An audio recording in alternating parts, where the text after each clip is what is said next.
Well, admittedly, it took more than 2 centuries, but the British people now fully and finally understand what led their American subjects to declare independence from the British Crown in 1776.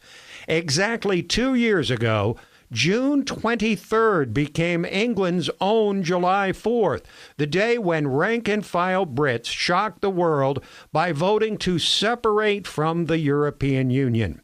And make no mistake, the reason and emotion driving that rebellion were both strikingly similar to those of uppity colonists across the pond who had the unmitigated audacity to declare their independence 240 years earlier.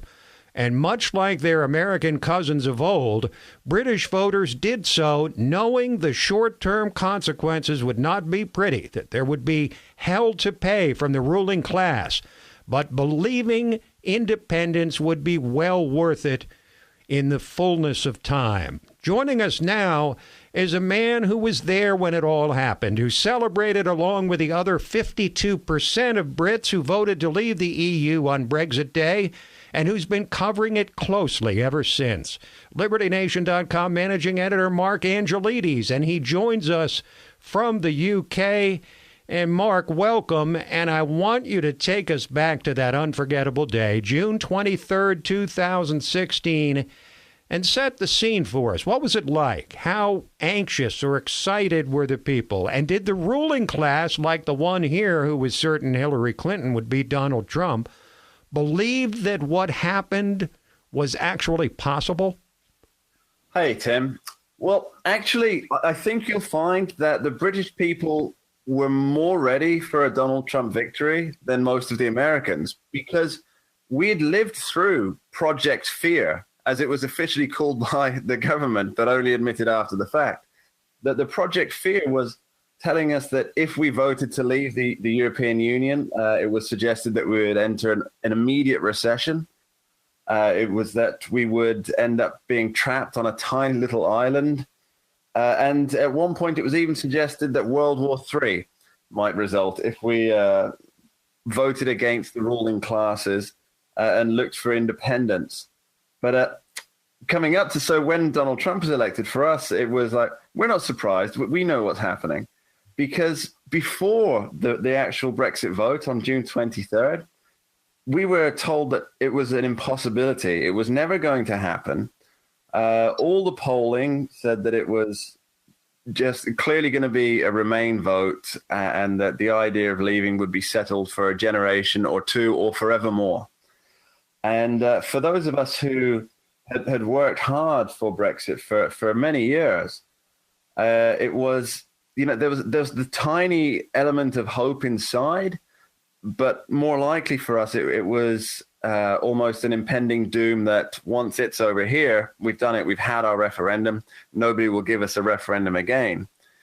And so it was very tense. But then the first numbers came in from an area that all the psephologists had suggested would vote very heavily to Remain. And it was an astounding, it was a 63%, I think, 63% voted leave. And for me, it was almost as though, oh my God, it's happening.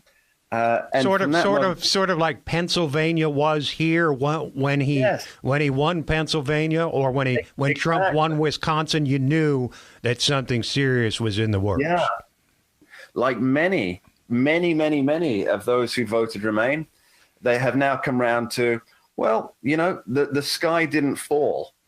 Right. We didn't go into recession. In fact, you know, business is booming. Unemployment's doing reasonably well. The economy's doing pretty good. And a lot of new businesses are coming to the UK and not leaving like they threatened to if we voted to leave. So my brother who voted Remain has come around to, well, let's just get on with it. Let's get out of the European Union. We've made the decision and let's get to it.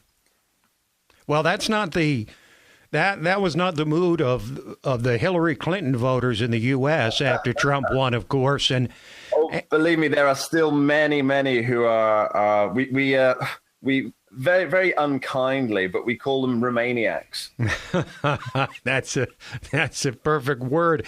As we continue with Mark Angelides, managing editor for LibertyNation.com, joining us from the UK as we present a retrospective on Brexit exactly 2 years later. So now we're 2 years down the road, Mark, fast forwarding. And what is the mood, broadly speaking, of the people about Brexit now compared to then? I know the polls show higher approval numbers than the day Brexit passed. And if that's so, why is it, do you think?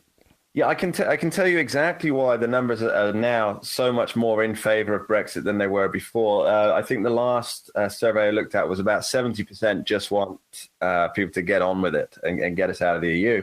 And the reason is because, well, two factors. Number one, we've realized that Project Fear was simply that. It was a fear-mongering project put on us by the government, by the elites, by the civil servants, to scare us into staying, telling us that the sky would fall. And that hasn't come to pass. So we know, point one, that those were lies. And point two, and this is probably the bigger one, is we've now seen the true face of the EU. We've seen the spitefulness, the vindictiveness, and the sheer anger and dislike they actually have for us as a nation. The fact that we dared to go against their overarching whim. But the main reason for their anger, I think, is that we set an example to other nations that you too can leave. And it was the EU Commission President, Jean-Claude Juncker, who said that Britain must be punished for leaving so that the other members will, in his words, will love each other and renew their love of the European Union. Mm-hmm. That's why the figures have swung so much now. We thank you, Mark, for joining us, and keep up your sterling work from over there in the UK. Will do, Tim. Thank you.